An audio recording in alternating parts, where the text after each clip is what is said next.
The Queen's jewels that vanished the day she died, no one knows where they are. She wore them for 70 years, then she was gone, and so were they. Queen Elizabeth II owned one of the most documented jewellery collections in history. Every brooch, every tiara, every necklace catalogued, photographed, studied. And yet, the moment she died at Balmoral in September 2022, certain pieces simply vanished. No announcement, no explanation, no public appearance since. We're not talking about obscure, forgotten pieces buried in a vault. We're talking about jewels she wore to Christmas broadcasts, to state banquets, to the memorial of the man she loved for 73 years. Jewels with histories stretching back to revolutionary Russia, to the oil fields of 1940s Britain, to the gift tables of kings and presidents. They were there, and then they weren't. These are the Queen's jewels that disappeared with her.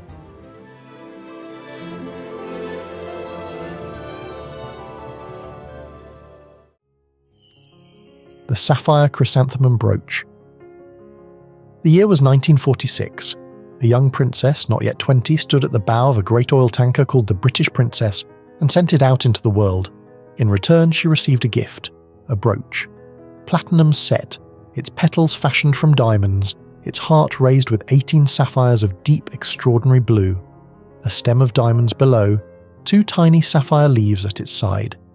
It seemed at the time like a standard token of ceremony, presented jointly by Sir James Laying and Sons and the Anglo-Iranian Oil Company. No one could have known what it would become. A year later, Princess Elizabeth was married, and in the quiet days that followed the grandeur of Westminster Abbey, she and the Duke of Edinburgh retreated to Broadlands House in Hampshire, the country estate of Lord Mountbatten, the Duke's uncle, for the privacy of a honeymoon. It was there, strolling arm in arm through the gardens, that the photographs were taken. She looked young, a little shy perhaps, deeply in love, and pinned to her jacket the sapphire chrysanthemum. From that moment, it ceased to be merely a brooch. It became something like a honeymoon brooch. Over the decades that followed, the brooch reappeared at the moments that mattered most. At the christening of her only daughter, Princess Anne. At quiet anniversaries and private milestones. Those who study the Queen's jewellery closely began to notice the pattern. The chrysanthemum did not appear on ordinary days. It appeared when something needed to be marked. Then came 2007, 60 years of marriage, and in a decision that felt almost impossibly deliberate, the Queen and the Duke of Edinburgh returned to Broadlands, to the same gardens, the same light, the same pose. The photographs from 1947 were placed beside the new ones, and there on her jacket was the brooch, the very same brooch, unchanged, as she was unchanged in the ways that mattered, still the same woman, beside the same man, in the same place where it had all quietly begun. The sapphire chrysanthemum said everything, again quietly choosing for her 73 wedding anniversary portrait. On Christmas Day 2021, Queen Elizabeth II addressed the nation for what none of them yet knew would be the final time, and she wore the brooch for the last time. After she passed away at Balmoral Castle, it has not been seen since. The Grima ruby brooch. To us it is a striking and unusual object. Freeform gold, almost organic in its shape, asymmetric, unpolished in its deliberateness. Set into it, carved rubies of deep crimson, their origins traced back reportedly to an old Indian headdress. Ancient stones given a second life in a thoroughly modern form. Small diamonds stud its surface like scattered light. It is not a conventional brooch. It was never meant to be. It was made by Andrew Grima. In the years following the Second World War, Britain was in the business of rebuilding, not just its cities, but its identity. In the world of jewellery, Andrew Grima was doing something quietly revolutionary, Prince Philip noticed. A man of sharp aesthetic instincts and genuine intellectual curiosity, the Duke of Edinburgh became an admirer of Grima's work, and more than that, a champion of it. He awarded Grima the Duke of Edinburgh Prize for Elegant Design, recognising his contribution to the craft in the post-war era and his role in raising the international standing of modern British jewellery on the world stage in 1966. Among the works Grima submitted for that prize was a brooch, a scarab brooch, the very piece that would change hands in the most personal of ways. The Duke purchased it the same year for his wife, a gift from Prince Philip, a man who had spent 2 decades at the side of the most observed woman in the world and who understood, perhaps better than anyone, what she truly appreciated. Not grandeur for its own sake, but craft, originality, something made with genuine feeling. It was by any measure a deeply thoughtful gift. 70 years of marriage. In 2017, when the Queen and the Duke of Edinburgh marked their platinum wedding anniversary, a milestone no British monarch had ever reached, Her Majesty chose what she would wear with quiet deliberateness. There it was, the Grima brooch, freeform gold and ancient rubies pinned to her chest as she sat beside the man who had given it to her half a century before. Prince Philip died in April 2021. Nearly a year later, the nation gathered at Westminster Abbey to honour his memory in a formal service of thanksgiving. The Queen, now 95 and visibly bearing the weight of his absence, made her choice. She wore the Grima brooch one last time with a dark green coat and hat, a colour known as Edinburgh green. In a room full of dignitaries, military honours and centuries of ceremony, it was a small gold and ruby brooch that spoke most directly of grief, because it had come from him, because she had worn it to celebrate him when he was alive, and now she wore it to remember him when he was gone. No one in that moment could have known it was the last time the world would see it on her. The Grand Duchess Vladimir Tiara. It was created by the House of Bolin, jewellers to the Imperial Russian court, for the Grand Duchess Vladimir, one of the most formidable women of the Romanov dynasty before it collapsed. A British antiques dealer moving carefully through the chaos of post-revolutionary Russia located the collection and then smuggled it out. Her daughter, Grand Duchess Elena, who, in 1921, sold the tiara to Queen Mary of the United Kingdom. Queen Mary understood instantly what she had acquired. She sent the tiara to Garrard, the crown jeweller, for restoration. The original tiara had been designed to hold pearl drops, suspended within its 15 diamond loops like luminous pendants. Queen Mary had them replaced with emerald drops from time to time. Queen Mary died in 1953, weeks before the coronation of her granddaughter. The Vladimir tiara passed to Queen Elizabeth II and made its public reappearance almost immediately, worn at a banquet held by the Foreign Office at Lancaster House to celebrate the coronation.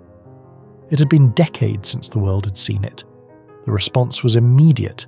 Here was something different from the traditional British tiaras, more open, more dramatic, more architecturally daring in its construction. Later that same year, the Queen took it with her on her 6-month Commonwealth tour.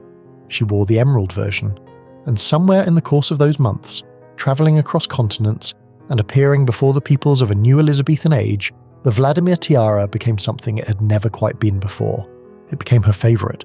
Over the 70 years of her reign, the Vladimir tiara appeared in more configurations than perhaps any other piece she owned, with emeralds for the grandest state occasions. In December 2019, Queen Elizabeth II attended the annual diplomatic reception at Buckingham Palace. She wore the Vladimir tiara in its emerald configuration, deep green drops suspended within their diamond loops, exactly as they had been on the Commonwealth tour 66 years before. No one in that room knew it was the last time. The Brazilian Aquamarine Tiara. It is extraordinary, towering, architectural, almost impossibly ambitious in its construction, one of the tallest tiaras in the entire royal collection. At its centre, a massive rectangular aquamarine flanking it, 4 sweeping fan-shaped motifs that seem to grow organically from the frame. But this tiara did not begin this way. It was not designed. It was built, assembled across nearly 2 decades piece by piece by the woman who wore it. The year was 1953.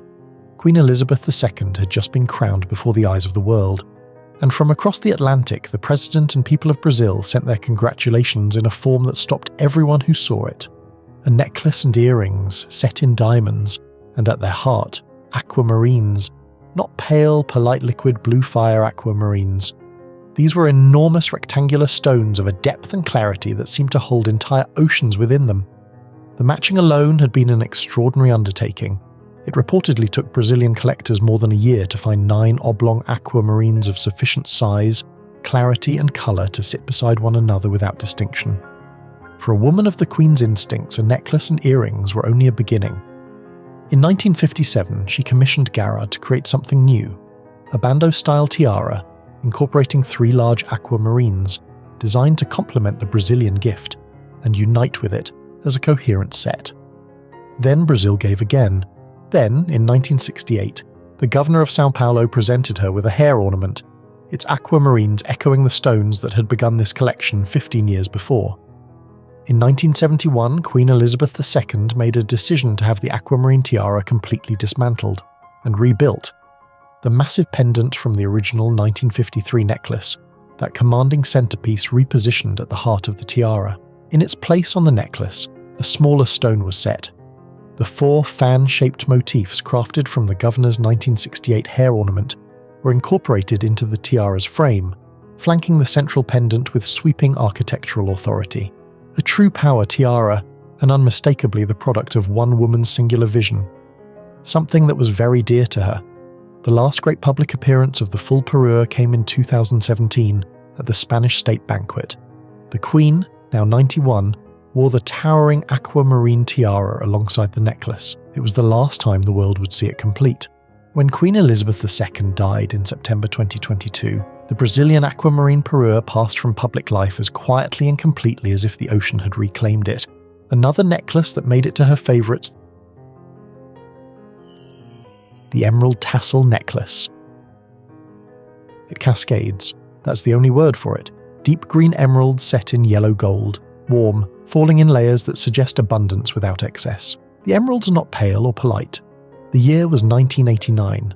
Sheikh Zayed bin Sultan Al Nahyan of Abu Dhabi arrived in Britain on a state visit, and with him came a gift of remarkable generosity and exquisite taste. The show-stopping, room-silencing, conversation-ending necklace. It was completed with earrings of pear-shaped green emeralds set in yellow gold, their knot design completed with round, brilliant diamonds, a bracelet. That very evening, for the return dinner at Claridge's Hotel, the Queen made her entrance wearing the full collection. Those who were present have not forgotten it. In 1995, she wore it for something more personal. The 50th birthday of her godson, Crown Prince Alexander II of Serbia, a gathering that sat somewhere between the formal and the familial, in the way that royal occasions so often do. And there it was again, the emerald tassel suite chosen not for a summit or a state dinner, but for a birthday. For someone she loved. The necklace, it became clear, was not being saved for the grandest moments. It was being worn for the ones that mattered. But if there was one evening that fixed the emerald tassel necklace permanently in the memory of those who follow such things, one appearance that elevated it from beloved personal jewel to icon, it came in 2011. President Barack Obama and the First Lady were in London on a state visit. For the return dinner, hosted at Winfield House, the Queen arrived in the full emerald tassel suite. Necklace, earrings, bracelet, the complete gift, worn complete on one of the most watched diplomatic evenings in recent memory. The photographs went around the world, and the necklace, 22 years after its first appearance at Claridge's, introduced itself to an entirely new generation. During her own lifetime, the Queen was not without generosity when it came to her collection. She lent. On one such occasion, the then Duchess of Cambridge, now the Princess of Wales, wore the emerald earrings and bracelet from the suite to a black tie dinner hosted by Patrick Allen, the Governor-General of Jamaica. The necklace remained with the Queen. The bearing ruby necklace. Look closely at the rubies, because they are not what you expect. In an era of deep faceted stones, flat-cut rubies, antique in their craftsmanship, their surfaces catching light with a softness that modern stones simply cannot replicate. 3 pendant drops, each set with these extraordinary flat-cut stones, suspended from a necklace. It is believed those pendant drops were not always pendants. They may have begun their lives as earrings, converted at some point in their long history into the drops we see today. Which means this necklace carries within it the memory of another piece entirely.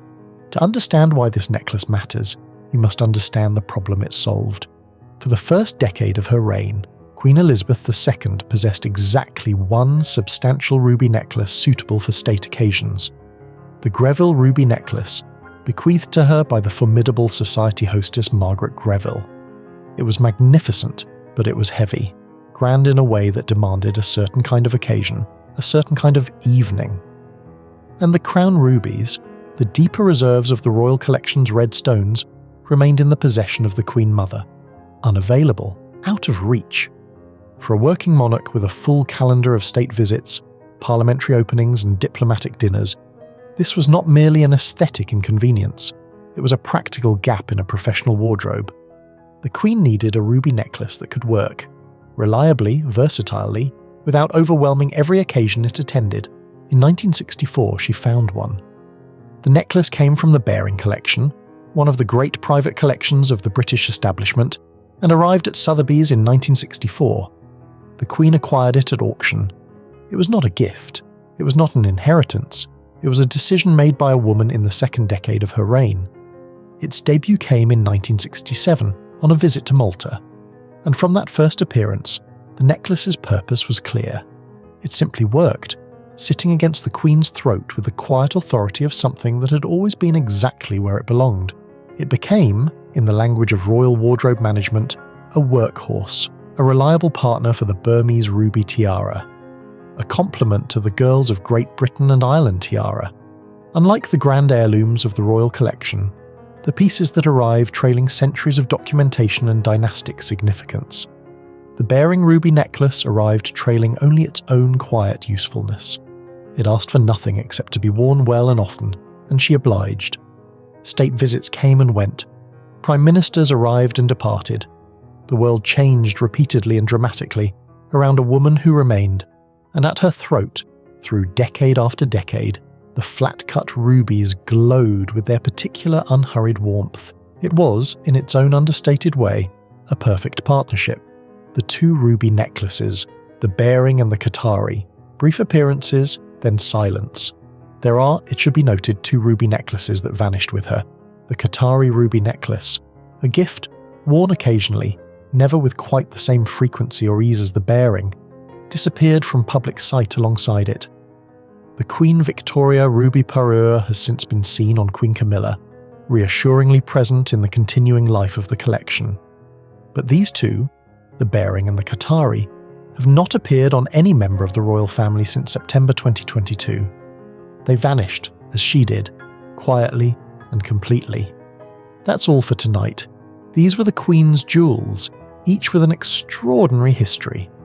Let us know which one resonated with you the most, and if you'd like a part 2 exploring the pieces that faded into history after the Queen's passing. And before you go, don't forget to like and subscribe for more stories like this.